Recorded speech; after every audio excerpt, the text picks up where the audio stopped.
Beats by Dallas, make it hurt.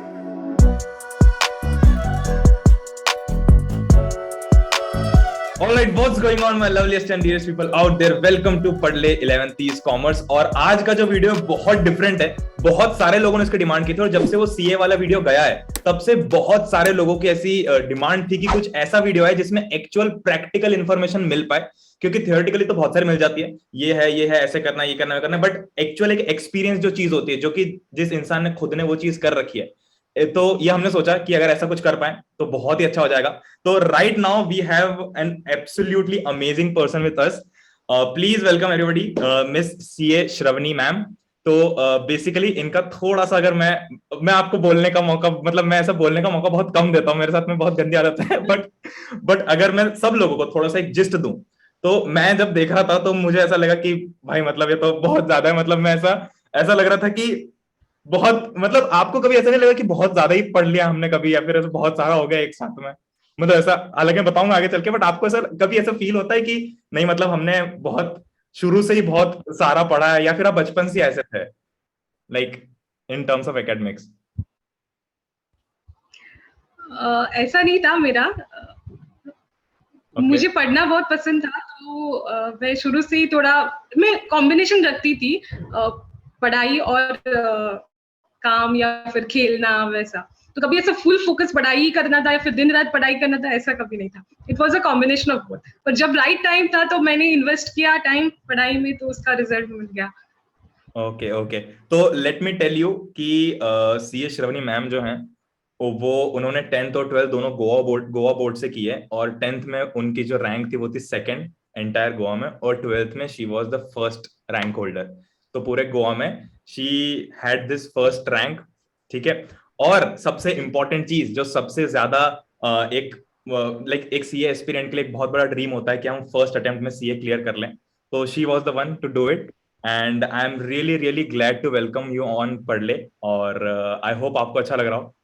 बहुत friendly conversation रखेंगे इसको, बिकॉज यही वाइब है इस चैनल की। ज्यादा इसको ऑफिशियल कभी रखा नहीं है, because we can keep it official as well, but ऐसे में फ्रेंडली में थोड़ी वाइब आती है। आप जो है, आप को मैं चाहता हूँ कि सब लोग एज दीदी आपको देखें एज कम्पेयर टू मैम, ताकि वो आपसे ज्यादा रिलेट कर पाए, because we are almost of the same age group, right? तो या क्या, we'll keep it frank so that actual objective of this video comes out. हाँ एग्जैक्टली राइट, परफेक्ट। तो फ्रॉम नाउ यहाँ से हमारे पास में जो इस चैनल के एडुकेटर है, जिनको सब लोग जानते हैं, पलक राजपूत, वो खुद एक सीए एस्पिरेंट है। तो ऐसा सोचा गया कि ये सबसे ज्यादा अच्छी चीज हो पाएगी, क्योंकि वो आपसे पर्सनली वो क्वेश्चंस पूछ पाएगी, ताकि जो बच्चे हैं वो उसमें अपने आप को देख पाए। तो पलक में जितने ही बच्चे हैं वो सब अपने आप को देखेंगे, और वो आपसे जो क्वेश्चंस करेंगी वो ज्यादा रिलेट कर पाएंगे बच्चे, क्योंकि ये खुद एक सीए एस्पिरेंट है। तो I will call over Palak from here. आप स्टार्ट करना तो डिस्कस कर लेंगे। एक्चुअली मैं ऐसे तो नहीं बोलूंगी that I am nervous, but मैं एक्साइटेड बहुत हूँ, क्योंकि मुझे बहुत टाइम से ये करना था। मैं प्रणय से बहुत बार पूछ चुकी हूँ कि कब होगा interview, and today is the day when we are doing this, and I am so happy. And मुझे बहुत ही मजा आया था जब मैंने आपका ये देखा था पूरा, ऐसा कि कितना सारा पढ़ लिया आपने, हम तो एक बार भी इतना नहीं पढ़ पाएंगे। आप अभी 11th में हो क्या? नो, मैं सीए फाउंडेशन की तैयारी कर रही हूँ। इन दिसंबर में मेरा अटेम्प्ट है। मैंने 12th लास्ट ईयर ही पास किया है। All the best. Thank you. तो हम स्टार्ट करें। तो हम क्वेश्चंस पूछना आपसे स्टार्ट करने वाले हैं, and the very first question of from all of us कि how was the journey of becoming a CA? Okay, the journey was actually a roller coaster ride. It was filled with hard work, sacrifices, success, and reward. I started the journey right after my class 12th with a passion and a big dream in my mind. I had moved to Pune for a while for my coaching classes, cleared all levels in the first attempt. Getting the 5th and 22nd All India rank was obviously the icing on the cake. The profession has provided me, it has developed me overall. It has led to my overall development. It helped me to create my own identity. The situations that I was made to face during my articleship or during my studies it has ended up in making me confident to face anything unknown. So no matter how hard the journey was, the end result is very sweet. Exactly and हम सभी चाहते हैं कि जो भी इस group में है या इस चैनल पे पढ़ले पे हैं, जो भी सीए कर रहा है वो भी मस्त एकदम एक बार में ही सीए निकल जाए। खैर कभी कभी मेरा एक क्वेश्चन, पर्सनल क्वेश्चन है ये, मैंने प्रणय से बोला था मैं I will ask you how it feels to be God's favourite बच्चा, क्योंकि आपने सारे अटेम्प्ट एक बार में निकाल दिए हैं एंड इतने खूबसूरत नंबर से आप पास हुए हैं, तो कैसा लगता है कि भगवान आप प्रिय हो मेरे, तो कैसा लगता है ऐसा? Well, I do consider myself to be a blessed child. Exactly. But having said that, I strongly believe that the harder you work, the luckier you become. Okay. The only place where you'll find luck before work is only in the dictionary. In my personal opinion, you need not be a super genius to clear CA exam. Even an average student who is ready to put in the required amount of effort can easily become a CA.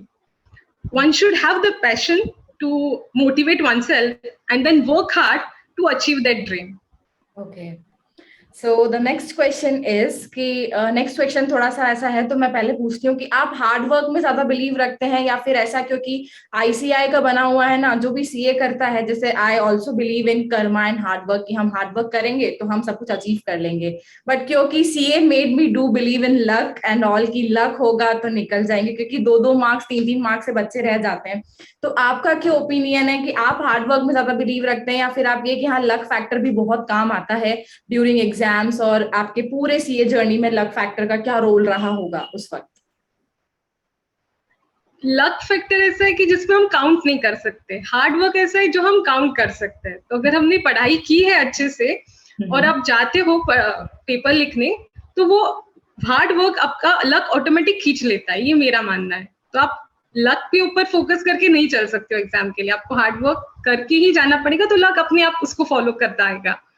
Okay, तो question is कि आपने अपनी articleship कहाँ से करी, और या फिर आप एक 2 क्वेश्चन कंबाइन है इसमें कि आर्टिकलशिप कहाँ से करी, और पहली चीज की आर्टिकलशिप किसी फर्म से करी या छोटी फर्म्स होती हैं या फिर बिग 4 में भी आप लोगों ने आपको चांस मिला करने का, तो आर्टिकलशिप कहाँ से करी आपने?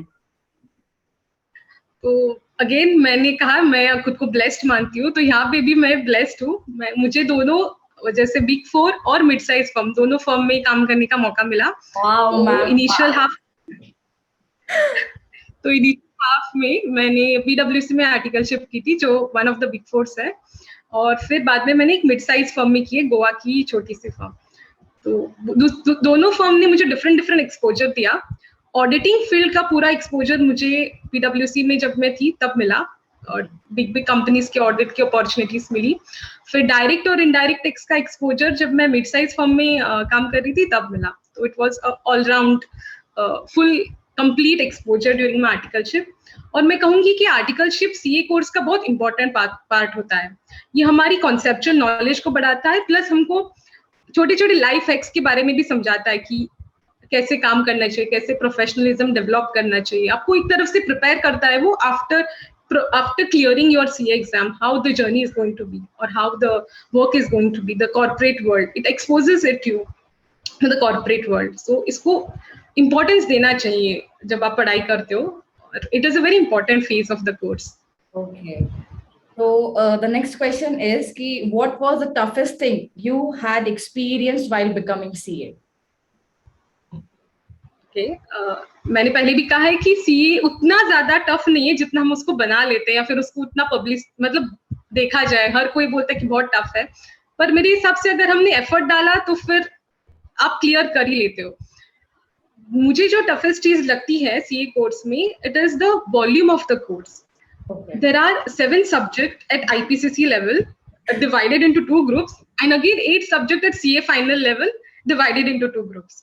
उसके ऊपर से अपनी ऑफिस की रिस्पॉन्सिबिलिटीज, डेडलाइंस होती है आर्टिकलशिप वाली। तो अगर आप ये पूरा टाइम मैनेज कर पाते हो और अपनी स्टडी प्लान कर लेते हो, तो आई वुड से you have von half the battle. उसके साथ ही जब आप पढ़ाई करते हो ना, तो कॉन्सेप्चुअल क्लैरिटी पे फोकस करना चाहिए। अगर आप रिमेम्बरिंग पे फोकस करोगे, मेमोराइज करने पे जाओगे तो उसका कोई ज्यादा हेल्प नहीं होगा। तो मैं कहूंगी कि हमको जब भी पढ़ाई करते हैं तब कॉन्सेप्ट समझने पे फोकस रखना चाहिए। ओके, मतलब कॉन्सेप्चुअल क्लैरिटी बहुत होना चाहिए एंड हम प्रैक्टिस करते हैं उस चीज की जो हम लोगों ने कॉन्सेप्ट को पढ़ा है। तो पढ़ने वाली जनतागण सुन रहे हो ना, मैम ने बोला है कि प्रैक्टिस करना बहुत जरूरी है, जो मैं अपने वीडियोस में हमेशा बोलती हूँ कि डू प्रैक्टिस, हर एक चीज की प्रैक्टिस करना बहुत जरूरी है। Thank you. And the next question, what was the strategy to clear IPCC and final in first attempt? क्योंकि ऐसा रहता है ना कि कुछ स्ट्रैटेजी रही होगी तभी तो इतना सुंदर सा रिजल्ट आया है। तो क्या स्ट्रैटेजी थी आपकी, आपने क्या प्लान किया था उस वक्त? हमारे बच्चों के साथ में शेयर कीजिए और हमारे साथ में भी कि हमें कुछ मिले उससे सीखने को। मैंने जैसा प्लान किया मैं बताती हूँ। The common strategy at all 3 levels is hard work plus smart work. Okay, और you have to be very consistent in study. ऐसा नहीं होगा कि आज आपने बहुत पढ़ लिया फिर आप 2-3 दिनों के लिए कुछ करोगे ही नहीं, तो आपको कंसिस्टेंटली करना है। मैं सुबह जल्दी उठ के करती थी 5 बजे, because I can't keep my eyes open beyond 10 at night. So मेरा कंफर्ट लेवल था कि मैं सुबह उठ के पढ़ाई करूँ, पर अपने अपने हिसाब से कंफर्ट लेवल होता है। कोई बच्चे रात में पढ़ते हैं, कोई बच्चे सुबह पढ़ते हैं, तो मैं सुबह पढ़ती थी। फिर I had done a detail plan till my final examination, like what to do and how I'm going to do it, when I'm going to do it, which subjects I'm going to finish first. And I had ensured that there was enough time for me to revise the subjects and also solve papers. For practical subjects like SFM or accounts or costing, उसमें practice बहुत important है, जैसे आपने पहले भी बोला। आप ऐसे पढ़ के नहीं जा सकते हो, आपको वो solve करना पड़ेगा, तभी आपको वो आएगा। फिर जो थियोरी सब्जेक्ट्स है उसके लिए मैं पॉइंट फॉर्म में आंसर समझ लेती थी। एक अगर क्वेश्चन है तो उसमें मैं क्या क्या लिखूंगी वैसा, हाँ, नोट्स टाइप, जहाँ पे मैं पॉइंटर्स प्रिपेयर करती थी। क्योंकि एक बड़ा सा पैराग्राफ याद करने से अच्छा है कि आप ये ध्यान में रखो कि मैं इसमें आंसर क्या लिखने वाली हूँ, इसका कॉन्सेप्ट क्या है। और अगेन मैं कॉन्सेप्चुअल क्लैरिटी पे फोकस करूंगी कि जब भी आप पढ़ाई करो बेसिक कॉन्सेप्ट समझने की कोशिश करो, रटने की कोशिश मत करना, क्योंकि वो आपको हेल्प नहीं करेगी। Because it is very difficult to revise the entire syllabus just 1 day before exam. So अगर आपने कॉन्सेप्ट समझ ली तो आपको सिर्फ कॉन्सेप्ट रिफ्रेश करके आप एग्जाम में जाके आंसर्स लिख सकते हो। ओके, तो द नेक्स्ट इज कि it is necessary to go to particular coaching class for CA और can someone prepare with self study? ये मैं कहूंगी ये थोड़ा सब्जेक्टिव है क्वेश्चन, पर मेरे हिसाब से जब लास्ट के 2-3 महीने रहते हैं एग्जाम के लिए तो पूरा सेल्फ स्टडी के लिए डिवोट करना चाहिए। ओके, मैं पर्सनली मुझे कोचिंग से बहुत हेल्प हुई है। Coaching it is always a good option to go for coaching in the subjects which you are not comfortable with.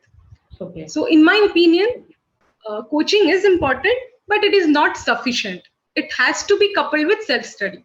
Okay. तो दोनों ही important है, दोनों का कॉम्बिनेशन आप सही से बिठा दोगे तो इजियर रहेगा आपका भी।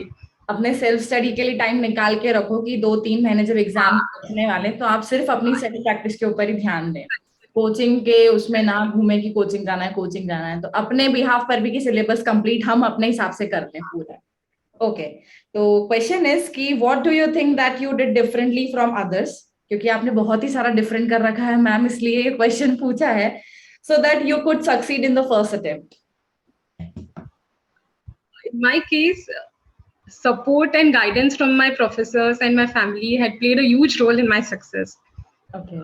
जैसे कि मैंने पहले भी बोला, मैंने बहुत डिटेल प्लान बनाया था पढ़ाई का। उसमें मैंने इंश्योर किया था कि मैं एक सब्जेक्ट एटलीस्ट 2 बार तो रिवाइज करूं एग्जाम से पहले, और मैंने ये भी इंश्योर किया कि मैं उस जो भी प्लान और टाइम टेबल मैंने बनाया था उसको मैं अडियर कर सकूं।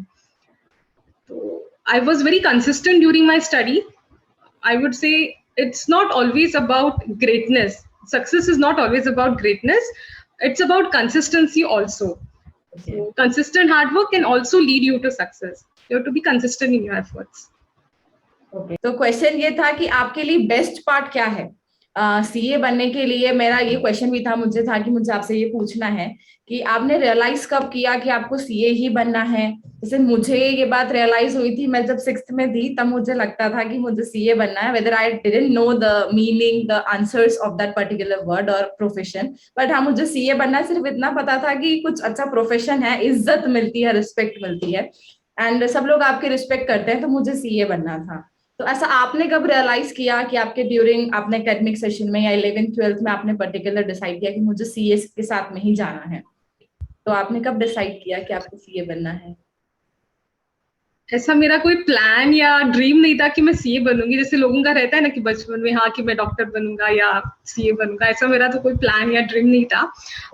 बट मुझे अच्छे मार्क्स मिले थे स्टैंडर्ड 10th में, तो सब लोग एज यूजुअल बोल रहे थे कि आप मेडिकल प्रोफेशन में जाओ, क्योंकि जनरली इंडिया में वही ट्रेंड है कि आपको 90+ मार्क्स मिल गए तो आप मेडिकल प्रोफेशन में जाओ। पर मुझे उतना इंटरेस्ट नहीं था मेडिकल प्रोफेशन में। मेरा इंक्लिनेशन था फाइनेंस और मनी में, तो मैंने थोड़ा रिसर्च किया कि करियर अपॉर्चुनिटीज क्या क्या है कॉमर्स फील्ड में। तब मुझे सीए प्रोफेशन बहुत इंटरेस्टिंग लगा, चैलेंजिंग भी लगा और फाइनेंशियली रिवॉर्डिंग भी लगा। और जैसे आपने बोला कि सीए को एक अलग तरीके का रिस्पेक्ट होता है, तो I was totally attracted towards this profession, so I opted for it. Okay, so the next question ki what was the feeling when you realized that you have secured AIR 5 and 22? Did you already expected it कि मुझे AIR आने वाला है, आपके paper के analysis से कि हाँ मैंने ये एक्सपेक्ट कर रखा है कि मुझे AIR मिलेगी, या फिर आपको ऐसा सरप्राइज आप AIR 5 है ऐसा हुआ था? I will forever remember my CA final result day. Getting that past news was absolutely amazing. मैंने कभी किसी चीज के लिए इतना हार्ड वर्क नहीं किया था इसके पहले, तो it was a sheer joy and relief also at the same time to clear that last hurdle. So ऐसा मेरा कोई प्लान नहीं था कि मुझे रैंक निकालना है, या मैंने टारगेट तो करके पढ़ाई नहीं की थी कि मुझे रैंक के लिए पढ़ाई करनी थी। मेरे हिसाब से rank is very relative concept because it depends upon the performances of others. आप उसको एंटिसिपेट नहीं कर सकते हो कि हाँ मेरा 5th रैंक आएगा या मेरा 1st रैंक ही आएगा, क्योंकि बहुत सारे बच्चे एग्जाम देते हैं तो उनके परफॉर्मेंस के हिसाब से भी आपकी रैंकिंग डिफरेंशिएट होती है। So you can not plan for it और you can not anticipate it. मेरा हमेशा से एक फोकस रहा था कि मैं मेरा 100% एफर्ट दूंगी, ताकि फिर बाद में कोई रिग्रेट्स ना रहे, कि ऐसा ना लगे कि अरे मैं थोड़ा और पढ़ लेती तो मेरा क्लियर हो जाता। तो मेरा फोकस था कि मैं पूरा दूंगी, कि मुझे बनना तो सीए ही है अभी। I would say that if you give your best, God will take care of the rest. So आप अपना बेस्ट करो, रिजल्ट अपने आप आ जाएगा। Always. ओके, तो मेरा नेक्स्ट क्वेश्चन ये है कि ये भी एक पर्सनल लेवल की रिक्वेस्ट है और बहुत सारे बच्चों ने भी आपसे कमेंट में पूछना चाहा था कि क्योंकि सीए ना इस तरीके से सोसाइटी में इतना ज्यादा आगे नहीं जाता है। जैसे अगर कोई बच्चा डिसाइड करता है that I want to do a CA, society pressure बहुत आता है if you fail one time, और कई बार अटेम्प्ट्स लग जाते हैं, फाउंडेशन भी क्लियर नहीं हो पाती है। तो आप क्या पॉइंट दोगे, क्या बोलोगे उस चीज के लिए कि सीए करना सही है, या फिर कि सिर्फ ऐसा कि एक बार में जो निकल गया वही सिर्फ सही है? एक कर रहे हो वही अपने आप में एक बहुत बड़ी बात है, या फिर जो सोसाइटी बोलती है कि सीए करके क्या ही करना है तुमने, वो उस तरीके का नहीं है ना। जैसे कोई इंजीनियर हो या डॉक्टर हो या आप कहीं ऐसे गवर्नमेंट जॉब में जाते हैं तो आपको ज्यादा सपोर्ट मिल जाता है उस चीज पे, पर ऐसे कि आपको यहाँ इतना नहीं पूछते हैं लोग। तो उस चीज के लिए आप क्या बोलोगे? आपके साथ में ऐसा कभी कोई इंसिडेंट हुआ कि आपको किसी ने बोला हो कि क्यों सीए कर रहे हो, टाइम बर्बाद हो जाएगा, इस तरीके से कुछ हुआ इंसिडेंट कभी आपकी थ्रू आउट जर्नी में? मेरा तो इनिशियली में हुआ था, क्योंकि मुझे 90+ मार्क्स मिले थे तो लोग बोलते थे अरे तुम सीए क्यों कर रहे हो, तुमको तो मेडिकल प्रोफेशन में जाना चाहिए। तो मैं ये कहूंगी कि आपको पहले समझना है कि आप सीए कर क्यों रहे हो। अगर आपका इंटरेस्ट है, आपका पैशन है, तो मुझे नहीं लगता कि ये सारी चीजें आपको अफेक्ट करेगी। ठीक है, अगर आप फर्स्ट अटेम्प्ट में क्लियर नहीं कर पाते हो तो आप अपना एनालाइज कर सकते हो कि मैं मेरी कहाँ पे कमी रह गई, या कौन सा एरिया है जो मुझे डिफिकल्ट गया या मुझे समझ में नहीं आया।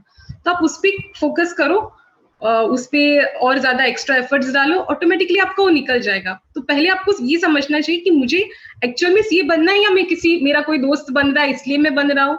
तो वैसा होगा तो फिर आप अपना 100% भी नहीं दे पाओगे। तो अगर आपका पैशन है, आप करना चाहते हो, तो मुझे लगता है ऑटोमेटिकली वो आ ही जाता है और आप एफर्ट्स डाल ही देते हो करने के लिए। उसके लिए कोई प्रेशर बाहर से, कोई एडिशनल प्रेशर या मम्मी बोल रही है, पापा बोल रहा है, ये चीज अफेक्ट ही नहीं करती। अगर आपका अंदर से है कि मुझे बनना है, तो वो आ जाता है। तो all in all that why is always important, कि हम क्यों इस चीज में आए हैं या क्यों बहुत जरूरी है।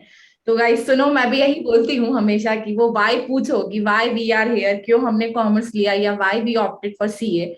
तो that why is always very helpful and important, कि आपको वो वाई पता होना चाहिए। जैसे मैम ने भी कहा कि हम किसी फ्रेंड को लेकर कि मेरी दोस्त सीए कर रही थी, चलो चलो साथ में कोचिंग जाने को मिलेगा, उसलिए नहीं। अपना इंटरेस्ट हो, अपना पैशन हो, आप सच में चाहते हैं that you really want to become CA, then go for CA.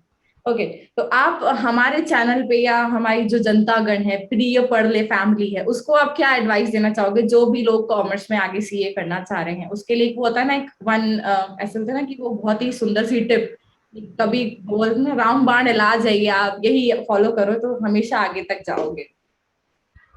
So that one thing which I would like to advise everyone is, generally when we start taking up a subject to study, we think that there are zillions of concepts which we have to understand or which we have to remember. I think you don't. Each field has 3 to 12 kind of core principles.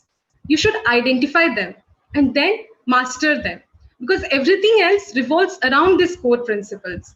तो आप एक बार ये principles को समझ लो। जब भी आप कोई टॉपिक लोगे तो बेसिक ये कोर प्रिंसिपल्स आइडेंटिफाई करो, इनका एक कोर कॉन्सेप्ट का एक बुक बनाओ जहाँ पे आप ये कोर प्रिंसिपल्स या जो छोटे छोटे टिप्स ट्रिक्स हैं जो आप लिखोगे topic wise, and this will be your saviour at the time of revision before exam.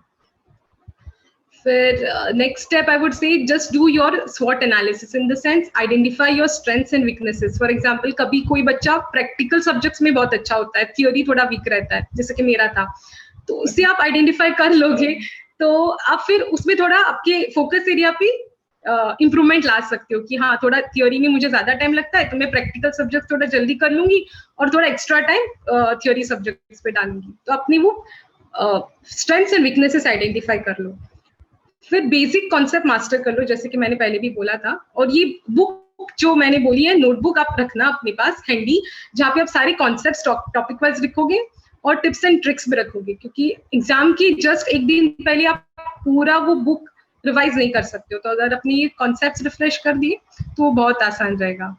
फिर प्रैक्टिस बहुत इंपॉर्टेंट है और टाइम निकालना कि आप मॉक टेस्ट पेपर सॉल्व करो। सॉल्व करने के बाद अपनी आंसर्स एनालाइज करो। आईसीआई का आंसर शीट भी रहता है, तो अपने आंसर्स और उसका थोड़ा कंपैरिजन कर लो, फिर आपको समझेगा कि हाँ मैंने ये मेन पॉइंट मिस कर दिया आंसर में या ये होना चाहिए था, फिर आपको याद रहेगा। तो अपने आंसर्स एनालाइज करके आप इम्प्रूव कर सकते हो। Practice and mock test papers are important. यहाँ गलती करी थी, खुद की गलती को एनालाइज करते ज्यादा टाइम तक रिटेन रहता है कि हाँ यहाँ गलती नहीं करना है, हाँ ये नहीं करते हैं। ओके, तो आपने कोचिंग कहाँ से किया था बेसिकली सीए के लिए? आपने बोला कि मैं पुणे में शिफ्ट हुई थी कोचिंग के लिए, तो आपने इनिशियली कोचिंग किस लेवल के लिए लिया या आप तीनों लेवल के लिए कोचिंग गए, और कहाँ से किया आपने कोचिंग? मैंने कोचिंग सीपीटी के लिए भी लिया था और आईपीसीसी, मतलब तीनों लेवल के लिए लिया था। सीपीटी और आईपीसीसी मैंने पुणे के जावरे एकेडमी से लिया था, और फिर आईपीसीसी फाइनल के लिए भी मैं पुणे में ही गई थी, पर अलग अलग एकेडमी के सब्जेक्ट्स लगाए थे। तो कोई अगर एक फैकल्टी अकाउंट्स में अच्छा है तो मैंने उसका लगाया था, ऐसे पूरा एक जगह पे नहीं लिया था, तो फैकल्टी वाइज और टीचर वाइज लिया था। पेन ड्राइव लेक्चर जो हम लोग लेते हैं वैसा ही ना, फाइनल्स पे कि एक टीचर का ये ले लिया, एक टीचर का वो ले लिया। तो एक और तब जब मैं फाइनल में थी, हाँ तब ये वर्चुअल कोचिंग का भी कॉन्सेप्ट बना था, तो उसके लिए जैसे कि अकाउंट्स के लिए दिल्ली के सीए परवीन शर्मा का क्लास बहुत फेमस था, तो मैंने वो लगाया था। फिर एसएफएम के लिए कलकत्ता के संजय सराफ सर जो बहुत फेमस थे, तो उनका लगाया था। तो एक्सेसिबल हो गया ये वर्चुअल इसके वजह से। ओके, तो यहाँ तो सारे क्वेश्चन को आंसर कर दिया, and thank you for your वो बेस्ट टिप कि हम वो हैंडबुक नोटबुक हम लोग सब साथ में रखेंगे। एंड क्योंकि मैं सीए कर रही हूँ तो मैं कंप्लीटली समझ सकती हूँ कितना मजा आता है। अपने आप में ये जर्नी बहुत खूबसूरत होती है, एंड मुझे आपसे बात करके रियली रियली बहुत मजा आया, एंड आपने सारे क्वेश्चंस को आंसर किया, उसके लिए बहुत सारा थैंक यू। एंड कभी हुआ तो आपसे ऐसे फेस टू फेस मीट करने का मौका मिला तो I will be glad to meet you one time. Thank you, Palak. It was nice talking to you. Thank you. And आपको और कुछ बोलना है चैनल के लिए? मतलब मुझे जब बताया था कि आपके चैनल के बारे में, I was really very impressed that you guys are doing such a wonderful job, and I wish you all the very best in all your ventures. Keep up the good work. Thank you. It was nice talking to you, and thank you for answering all our queries, question, and giving us the best advice. We hope कि आप बहुत आगे तक जाएं, and आपकी blessings जो है, आपके जो guidance पे हम लोगों ने आपने जो guide दी है बच्चों को, उस पे वो हम लोग सब काम करें and अपने अपने field में हम लोग success को हासिल करें. Thank you so much, and ये बहुत ही खूबसूरत. Thank you for having me. It's a really a great pleasure to be and talking to all the students like this.